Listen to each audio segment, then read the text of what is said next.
আজকের সভাপতি বাংলাদেশ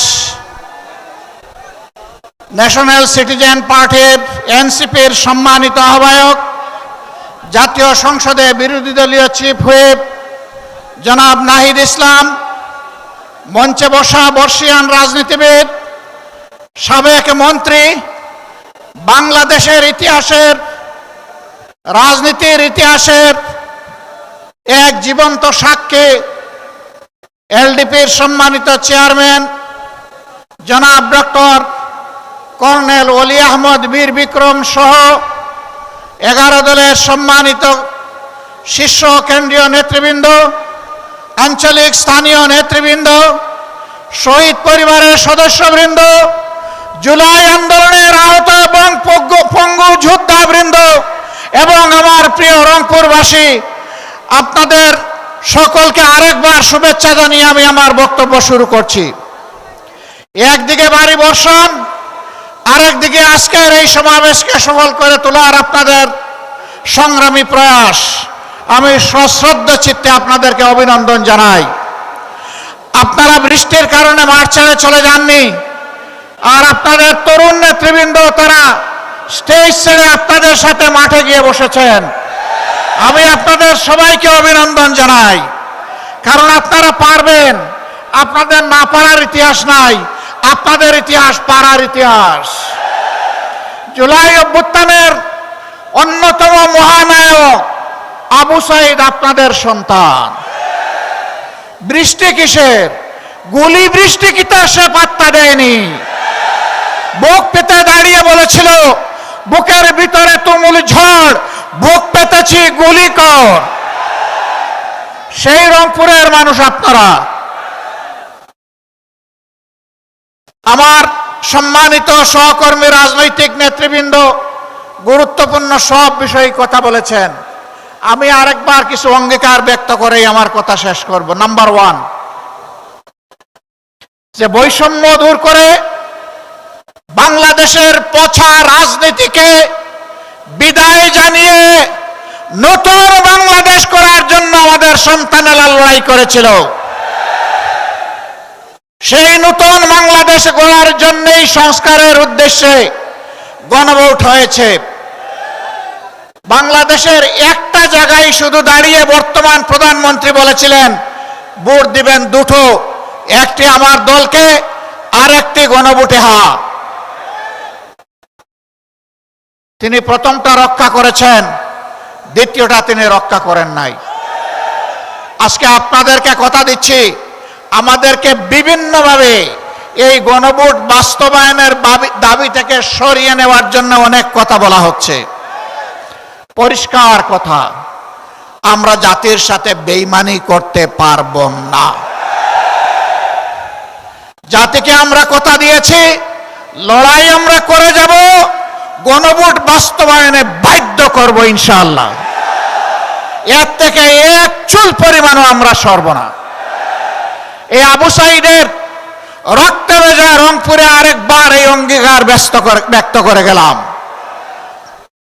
আমাদের দ্বিতীয় কথা, তিস্তা অঞ্চলের মানুষের দুঃখ। আমরা নির্বাচনের আগে বলেছিলাম, আমরা নির্বাচিত হয়ে সরকার গঠনের সুযোগ পেলে তিস্তার বালুচরে কোদাল মেরে প্রথমেই বাংলাদেশের উন্নয়নের যাত্রা শুরু করব। দুঃখের বিষয়, তিস্তা নিয়ে বর্তমান সরকারি দল অনেক ভালো ভালো কথা বলছে, আর নির্বাচনের আগে জাগো বাহে তিস্তা বাঁচাও এই আন্দোলন করেছে, কিন্তু তিস্তা নিয়ে এই বাজেটে 10 টাকারও কোনো অ্যালোকেশন নেই। আমরা আর কথার ফুলঝুড়ি শুনতে চাই না, দেখতে চাই না, আমরা বাস্তব পদক্ষেপ দেখতে চাই। এই সরকার যদি ব্যর্থ হয়, আগামীতে ইনশাআল্লাহ আপনাদের সহযোগিতা, দোয়া, ভালোবাসা, সমর্থন, ভোটে নির্বাচিত হয়ে 11 দল সরকার গঠন করে সেই দাবি বাস্তবায়ন করবে ইনশাআল্লাহ। বিস্তীর্ণ এলাকা জুড়ে সীমান্তে সুড়সুড়ি দিচ্ছে প্রতিবেশী ভারত। সরকার মুখে কুলু পেটে বসে আছে। আমরা প্রতিবাদ করছি, জনগণ প্রতিবাদ করছে। শুধু প্রতিবাদ করছে না, প্রতিরোধ করার জন্য বিজিবির সৈনিকদের সাথে সমান তালে জনগণ লড়াই করে যাচ্ছে। আমরা এই সংগ্রামী বীরদেরকে অভিনন্দন জানাই। সরকারের মুখ থেকে এই ব্যাপারে এখন পর্যন্ত একটা শব্দ আসে নাই। কার বয়ে কাকে খুশি করার জন্য? কোন দেশের শাসক আপনারা? বাংলাদেশের জনগণের নাড়ির পালস বোঝার চেষ্টা করুন। জনগণের অভিপ্রায় আকাঙ্ক্ষার বিরুদ্ধে মেহরবানি করে অবস্থান নেবেন না। নেলে কি হয়? সম্প্রতি ইতিহাস থেকে সবারই সবক গ্রহণ করা উচিত। অতএব সাফ কথা, তিস্তার ব্যাপারে কোনো ধানাই পানাই বুঝি না। তিস্তা প্রজেক্ট বাস্তবায়ন করতে হবে। বলেছিলাম আমরা নির্বাচিত হলে, আল্লাহ তাআলা সুযোগ দিলে আমরা রংপুর বিভাগকে বানাবো কৃষির রাজধানী। সেই রাজধানীর কথা বর্তমান সরকার ও সংসদে বলছে, কিন্তু রাজধানীকে ভিক্ষা দিলে রাজধানী বনবে না। রাজধানীকে নিয়ে মহাপরিকল্পনা করতে হবে। এখানে এসে শুনতে পেলাম দুঃখের বিষয়, কৃষক কষ্ট করে ঘাম জড়িয়ে ফসল ফলায়, এই অঞ্চলে বিপুল পরিমাণ আলু উৎপাদন হয়। এখন হিমাগারে রাখতে গেলে বস্তা প্রতি 600 টাকা তাদেরকে দিতে হচ্ছে। এটা অন্যায়, এটা জুলুম, এটা বন্ধ করতে হবে এবং ন্যায্য দামেই সেখানে রাখার ব্যবস্থা করতে হবে। শুধু এটি নয়, আরো যত জিনিস এখানে উৎপাদন হয় তার ন্যায্য মূল্য প্রাপ্তি কৃষককে নিশ্চিত করতে হবে। সম্মানিত ভাইয়েরা, বাজারে দ্রব্যমূল্যে জনগণ অস্থির। সরকারের হৃদয়গুলা ঢুকে না, কারণ জনগণ তো চাঁদাবাজি করে না, তাদের তো অবৈধ অর্থের উৎস নেই, তারা ঘুষ দুর্নীতির সাথে সম্পৃক্ত নয়।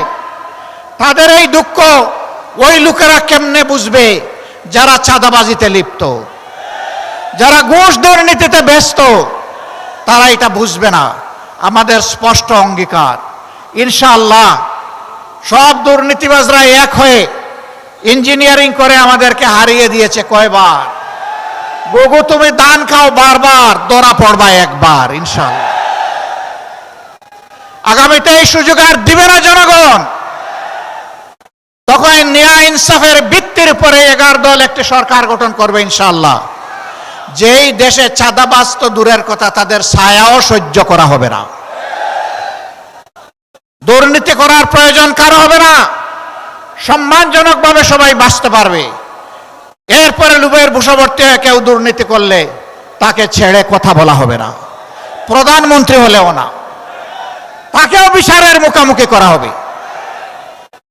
সম্মানিত ভাইয়েরা, এ দেশ আমাদের, আল্লাহর রক্ষাকর্তা। আমরা যতদিন বেঁচে থাকব, দেশের 1 ইঞ্চি জমি তো দূরের কথা, একটা বালুর উপরেও কাউকে কর্তৃত্ব করতে দেব না। যারা হুমকি ধমকি দিচ্ছে তাদেরকে বলি, আপনারা এইভাবে বাংলাদেশকে